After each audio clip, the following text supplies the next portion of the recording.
तो वह काफी ज्यादा एटीट्यूड दिखाया करती है और उसका ये एटीट्यूड भला अरमान कैसे बर्दाश्त करता। अब आगे। अब आस्था के चेहरे पर आंसू, दर्द और तड़प देखकर उसके दिल को एक अलग ही तरह का सुकून सा मिल रहा था, क्योंकि अरमान को तो आदत ही नहीं थी कि कोई उसके सामने जरा सी भी ऊंची आवाज में बात करे। अब आस्था की दर्द भरी आवाज सुनकर अरमान, जो कि अभी तक अपने तीखी नजरों से आस्था को देख रहा था और जज कर रहा था, उसे अचानक अपने मन में कुछ अजीब सा लगने लगता है। शायद यह उसकी दिल की फीलिंग थी जो आस्था को रोते हुए देखकर बाहर आ रही थी, लेकिन वह समझ नहीं पा रहा था कि अभी कुछ देर पहले आस्था को रोते और बिलखते देखकर वो एंजॉय कर रहा था, लेकिन अभी उसकी आंखों में आंसू देखकर उसके दिल में इतनी बेचैनी क्यों महसूस हो रही है। फिलहाल उसने जल्दी ही अपनी सोच को झटका और आस्था को घूरते हुए गहरी आवाज में उसे छिड़कर कहा, बस बस, कितना इरिटेटिंग कर रही हो। अब इस तरह रोने का ड्रामा बंद करो और तुम्हारा बेटा इस वक्त वहां है, उस तरफ देखो, उधर सोया हुआ है। आस्था अरमान की यह बात सुनकर एकदम से चौंक जाती है और जैसे ही वह थोड़ा सा आगे बढ़ती है तो अरमान के बेड के ठीक बराबर में एक छोटा सा झूला बड़े ही करीने से तैयार किया गया था और उसे चारों तरफ से ढक रखा था, जिसमें अंश आराम से सोया हुआ था। ये देखते ही आस्था पूरी तरह झल्ला गई और अरमान से बोली, ये क्या है? आपने मेरे बेटे को इस तरह झूले में बंद क्यों कर रखा है? तब अरमान ने तमतमाते हुए उसे जवाब दिया, तुम्हारा बेटा भी तुम्हारी तरह इरिटेटिंग है। तुम जानती हो तुम्हारे जाने के बाद इसने क्या किया? यह घुटनों के बल चलने लगा। मैं जहां भी जाता मेरे पीछे पीछे आता और मैं वॉशरूम भी जाता तो वॉशरूम के दरवाजे पर मुझे मिलता। इसने मुझे परेशान कर दिया था। तो तुम्हें क्या लगता है कि अरमान सिंघानिया इस तरह से एक बच्चे को बर्दाश्त कर सकता है? इसीलिए मुझे इसे इस तरह से बंद करना पड़ा। लकीली थोड़ी देर बाद यह सो गया, वरना मैं तुम्हें ढूंढने बाहर आने वाला था, तुम्हें अच्छा खासा सबक सिखाने के लिए। अरमान की बात सुनकर आस्था का दिमाग भग से उड़ गया। उसे इस सिचुएशन में सब कुछ बड़ा ही अजीब लगा रहा था। वो काफी डरी हुई थी।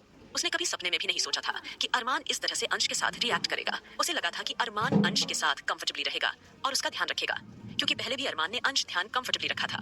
लेकिन अब भी अरमान ने जिस तरह की अजीब बातें कही तो ये सुनकर आस्था एकदम से दंग रह गई और उसके होश उड़ गए।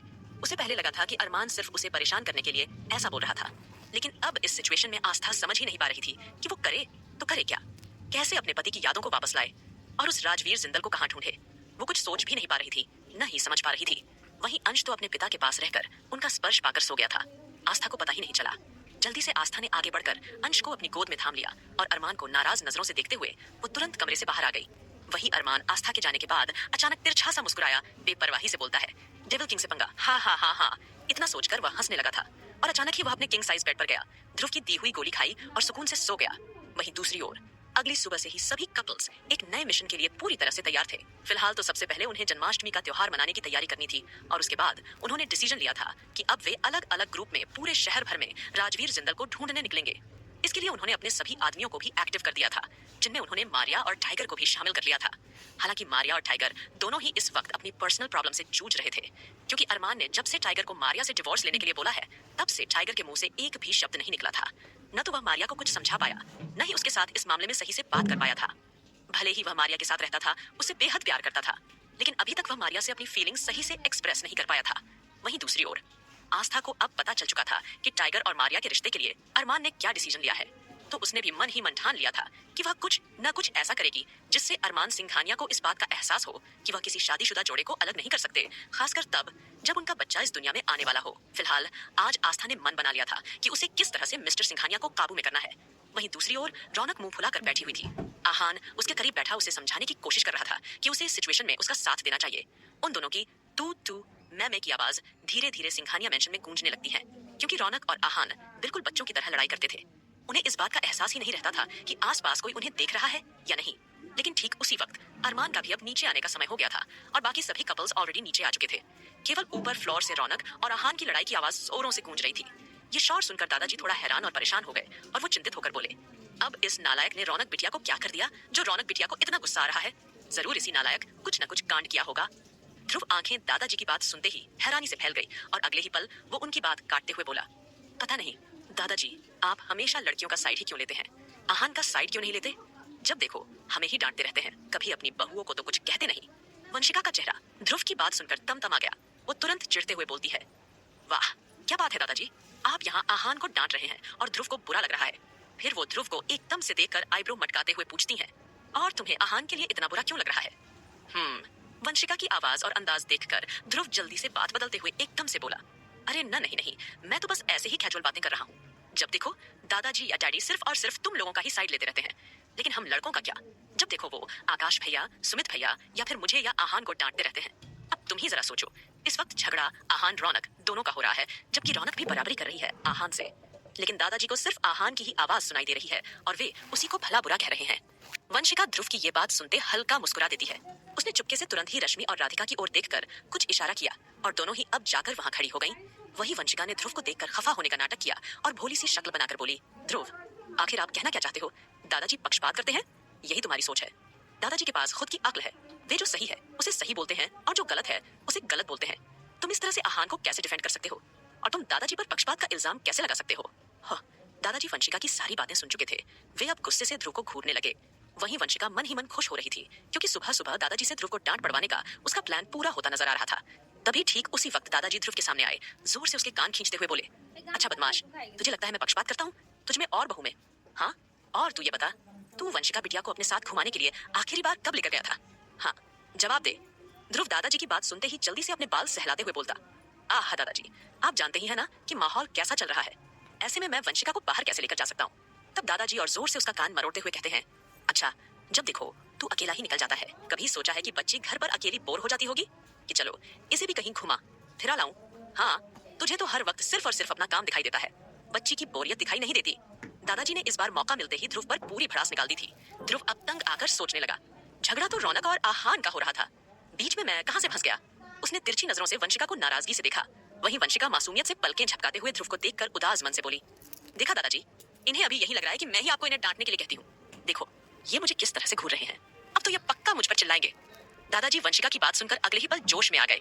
वे आवाज ऊंची करते हुए उखड़े अंदाज में बोले, नालायकों, अरमान क्या कम है जो तुम लोग भी उसी के नक्शेकदम पर चल रहे हो। खबरदार, अगर किसी ने भी मेरी बेटियों की आंखों में आंसू लाने की कोशिश की तो तुम लोगों की ऐसी खबर लूंगा कि मार मार कर घर भर में लुढ़कते फिरोगे।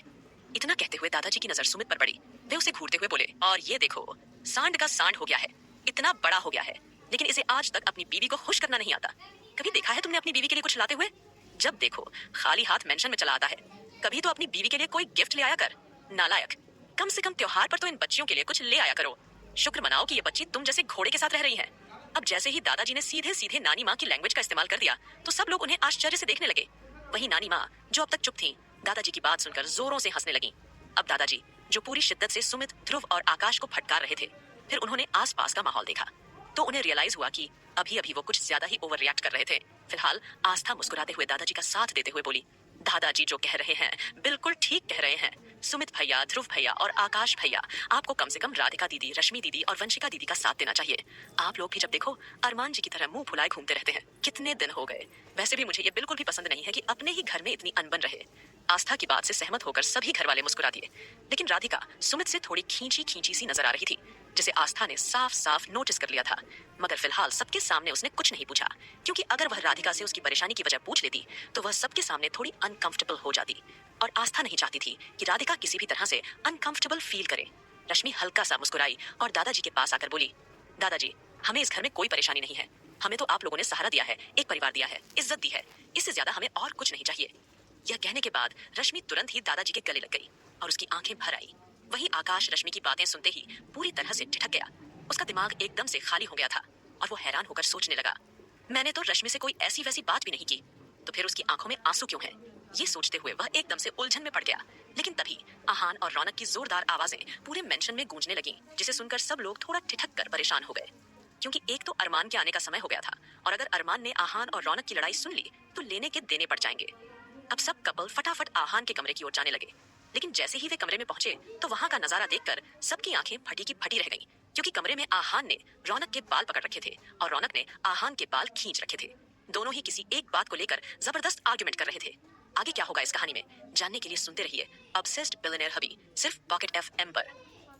आहान ने रौनक के बाल पकड़ रखे थे और रौनक ने आहान के बाल खींच रखे थे। दोनों ही किसी एक बात को लेकर जबरदस्त आर्गुमेंट कर रहे थे। अब आगे ये नजारा देखकर सब एक दूसरे की ओर अविश्वास देखने लगे। वहीं राधिका, वंशिका, रश्मि और आस्था का दिल जोरों से हंसने का कर रहा था, क्योंकि यह सिचुएशन काफी फनी थी। दोनों बच्चों की तरह एक दूसरे के बाल खींचते हुए झगड़ रहे थे। अब जल्दी से दादाजी उन दोनों मियाँ बीवी की लड़ाई में कूद पड़े और उन दोनों को नाराजगी से देखकर अपनी आवाज कड़क करते हुए आहान से पूछते हैं, अरे यह क्या कर रहा है नालायक? रौनक बिटिया के बालों को क्यों खींच रहा है? उसके बालों में दर्द हो रहा होगा। ये क्या कर रहा है तू? तेरी बीवी प्रेग्नेंट है तो तू उसके साथ ऐसा सलूक कैसे कर सकता है? अब जैसे ही दादाजी ने वहां आकर आहान को थोड़ा तेज आवाज में डांटा तो वैसे ही आहान रोनी शक्ल बनाकर दादाजी से पूछता है, दादाजी, आप मेरे दादाजी हैं, किसके दादाजी हैं? आप जब देखो सिर्फ इसकी साइड लेते रहते हैं, आखिर आप ऐसा कैसे कर सकते हैं? आप कभी मुझे समझने की कोशिश क्यों नहीं करते? मैं लड़ाई की शुरुआत नहीं करता हूँ। लड़ाई की शुरुआत हमेशा यही करती है। मैं हमेशा इसी की सारी बातें मानता हूँ।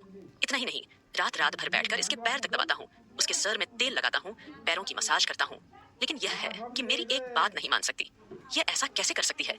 अब जैसे ही आहान ने रोते हुए ये सारी बातें कही, तो वैसे ही सभी लोग सीरियस एक्सप्रेशन के साथ उसकी बातें गौर से सुनने लगे। वहीं रौनक भी अब रोते हुए दादाजी की ओर देखकर एकदम से बोलती है, दादाजी, ये सारी गलती इस बंदर की है। ये मेरी कोई बात नहीं मानता है। अब रौनक के मुंह से ये बात सुनकर सब एक दूसरे की शक्ल नासमझी में देखने लगे और परेशान होकर सोचने लगे कि आखिर ऐसी भी क्या बात हो गई जो ये दोनों इस तरह से लड़ झगड़ रहे हैं। तभी आस्था ने कुछ सोचते हुए सीधा नानी माँ को तिरछी नजरों से देखकर कुछ इशारा किया। नानी माँ ने देर न करते हुए तुरंत उन दोनों के पास चली आई और रौनक के सर पर बड़े ही प्यार से हाथ फेरते हुए वो कोमलता से बोली, रौनक बिटिया, क्या बात है बिटिया? तुम मुझे बताओ, मैं तुम्हारी नानी माँ हूं ना, सब ठीक कर दूंगी। तुम मुझे बताओ, क्या परेशानी है? अब नानी माँ को अपने सामने देखकर रौनक का दिल भर आया। वो अपने आंसू रोकते हुए बताती है, आपको पता है नानी माँ, थोड़ी देर पहले मैंने इस छछूंदर से बोला कि मेरी आज डॉक्टर के साथ अपॉइंटमेंट है, तो ये मेरे साथ चले। तो इसने मुझे बोला कि मैं किसी ड्राइवर के साथ या फिर वंशिका दीदी, राधिका दीदी या रश्मि दीदी के साथ चले जाऊं, लेकिन मैं अपने पति के साथ हॉस्पिटल जाना चाहती हूँ। ये ऐसे कैसे कर सकता है नानी माँ? क्या इसे मेरे साथ नहीं जाना चाहिए? अब रौनक की बात सुनकर सब लोग एक दूसरे को आश्चर्य से देखने लगे और सोचने लगे, रौनक तो बिल्कुल ठीक कह रही है। वैसे भी ऐसी हालत में उसके पति का उसके साथ होना बेहद जरूरी है, तो फिर आहान उसे इस तरह से मना कैसे कर सकता है? तब आकाश आहान को नाराजगी से घूरते हुए बोला, आहान, ये क्या बदतमीजी है? तू इस बात के लिए रौनक को कैसे मना कर सकता है? आकाश की आवाज में गुस्से को भांपते हुए आहान एक पल के लिए ठिठक गया और अगले ही पल चिड़चिड़ी आवाज में बोला, हाँ हाँ आकाश भाई, आप भी मुझे डांट लो। आपने इसकी तो पूरी बात सुन ली, लेकिन मेरी कोई बात सुनी? आकाश भाई, शायद आप भूल रहे हैं कि हमें कितने इंपॉर्टेंट काम करने हैं। ऊपर से अगर अरमान भाई ने एक बार भी इसे मेरे साथ में देख लिया, तो वह हम दोनों का भी टाइगर भाई और मारिया दीदी की तरह तलाक करवा देंगे, और मैं इससे अलग नहीं रहना चाहता। यह मेरी बात समझती क्यों नहीं है कि हम इस तरह एक साथ खुलेआम बाहर नहीं जा सकते? अब जैसे ही आहान ने अपनी दर्द भरी दास्तां सुनाई, तो वैसे ही सब लोगों का चेहरा पूरी तरह से मुरझा गया। वहीं आकाश रश्मि को बेचैनी से देखने लगा, क्योंकि कुछ दिन पहले रश्मि ने भी आकाश से अपने साथ चलने की बात कही थी, लेकिन आकाश ने भी अरमान का हवाला देकर उसकी बात टाल दी थी कि वह अकेले ही अपना ध्यान रखे और अपना चेकअप वगैरह खुद ही जाकर करवा ले, क्योंकि अगर गलती से भी अरमान ने उन्हें देख लिया तो लेने के देने पड़ सकते थे। वहीं सुमित भी अगले ही पल शांत नजरों से राधिका को एकातक देखने लगा, क्योंकि कुछ दिनों पहले राधिका को भी अंश के लिए और रौनक और रश्मि के होने वाले बच्चों के लिए शॉपिंग करनी थी, तो उसने सुमित को अपने साथ चलने की जिद की थी कि ये कहकर कि अपने बच्चे के लिए ना सही, पर कम से कम वो दूसरे बच्चों के लिए कपड़े खरीदने के लिए उसके साथ चल सकता है। लेकिन सुमित ने भी उसे यही बात कहकर टाल दिया था कि वह इस वक्त उसके साथ कहीं जाने की जिम्मेदारी नहीं ले सकता। वहीं ध्रुव और वंशिका का भी यही हाल था। अब सब जोड़ियां एक दूसरे की ओर निराशा और लाचारी से देखने लगते हैं। वहीं आस्था को उन सब की आंखों में छुपी एक हल्की सी निराशा दिखी और उसके मन में ये भी बात चल रही थी, अरमान जी की वजह से कितने सारे शादीशुदा कपल्स की जिंदगी पर गहरा असर पड़ रहा है, लेकिन मैं ऐसा नहीं होने दूंगी। मैं इन लोगों के बीच इतनी सी भी दूरी कभी नहीं आने दूंगी, चाहे इसके लिए मुझे कुछ भी क्यों न करना पड़े। वो हल्का सा मुस्कुराई और सीधा रौनक के सामने आकर कॉन्फिडेंस से खड़ी हो गई और रौनक का साथ देते हुए बोली, रौनक, तुमने बिल्कुल भी कोई गलत बात नहीं कही, और आहान भैया, आप भी गलत नहीं हो। कहीं ना कहीं मिस्टर सिंघानिया की बीमारी की वजह से आप सब एक दूसरे के साथ अपनी खुशियों से भरे मोमेंट्स एंजॉय नहीं कर पा रहे, जिससे आप सबकी शादीशुदा जिंदगी पर असर पड़ रहा है। ये आप लोगों की पर्सनल लाइफ है। आपकी जिंदगी का कितना बड़ा दिन आने वाला है। आपका बच्चा इस दुनिया में आने वाला है, तो मुझे नहीं लगता कि ऐसी सिचुएशन में आप कपल्स को अलग अलग रहना चाहिए। इसलिए मैंने डिसीजन लिया है कि बहुत जल्द मैं मिस्टर सिंघानिया को आप लोगों की शादी के बारे में बता दूंगी। आस्था के शब्द किसी धमाके की तरह थे। सभी घर वालों की आंखें शौक से खुली की खुली रह गई। उन्हें अपने कानों पर विश्वास नहीं हो रहा था। वहीं सुमित तुरंत आगे आया और आस्था को समझाते हुए हल्के गुस्से में बोला, आस्था, यह कैसी बातें कर रही हो तुम? तुम अच्छी तरह से जानती हो कि हम चाहकर भी यह बात अरमान को नहीं बता सकते। सुमित की बात से सहमत होते हुए ध्रुव आगे आया और सीरियस एक्सप्रेशन से बोला, एग्जैक्टली भाभी, हम इतना बड़ा रिस्क बिल्कुल भी नहीं ले सकते। और शायद आप भूल रही हैं कि अरमान भाई ने टाइगर भाई की शादी का सच जानने के बाद किस तरह का फैसला लिया था। आस्था के ये शब्द सीधे उनके दिल पर लगे थे। सभी कपल्स एकदम से हड़बड़ा गए और वो अपनी सोचने समझने की शक्ति खो चुके थे। लेकिन तभी आस्था फुल कॉन्फिडेंस के साथ बोली, आप लोग फिक्र मत कीजिए, मैं कुछ ऐसी सिचुएशन बनाऊंगी कि खुद मिस्टर सिंघानिया को सब कुछ पता भी चल जाएगा और उनके दिमाग पर ज्यादा जोर भी नहीं पड़ेगा। आप सब लोग मुझ पर भरोसा रखिए। फिलहाल शायद आप लोग भूल रहे हैं कि कल हमें फेस्टिवल भी मनाना है और अभी तक हमने रघुवंशी मेंशन को अच्छे से क्लीन भी नहीं करवाया है, तो मैं वहां जाकर तब तक सारा काम संभालती हूँ और उस मेंशन को क्लीन और डेकोरेट करवा देती हूँ। फिर हम कल शाम को वहीं पर अपना त्योहार मनाएंगे। वहीं आस्था की बात सुनकर सबने अगले ही पल हामी भरी और अब सभी के चेहरे पर एक छोटी सी मुस्कुराहट तैर गई। और तभी रौनक ने खुश होकर आस्था को गले से लगा लिया और धीरे से बोली, थैंक यू आस्था, मेरी बात को समझने के लिए। लेकिन मुझे भी अरमान भाई की फिक्र है, पर मुझे कुछ समझ नहीं आ रहा कि मैं आहान से ऐसी जिद क्यों कर बैठी। ये बोलते हुए रौनक के चेहरे के चप्पे चप्पे पर केवल गिल्ट ही गिल्ट नजर आ रहा था। रौनक की आवाज में झिझक सुन आस्था मुस्कुराई और रौनक के माथे को चूम कर बोली, तुम्हारी कोई गलती नहीं है। प्रेगनेंसी में लेडीज के मूड स्विंग्स होते रहते हैं। उनका दिल जो चाहता है उन्हें वही करना चाहिए। अगर तुम्हारा दिल चाह रहा है कि तुम अपने पति के साथ डॉक्टर के पास जाओ तो तुम्हें जरूर जाना चाहिए। इसमें कुछ भी गलत नहीं है, समझी?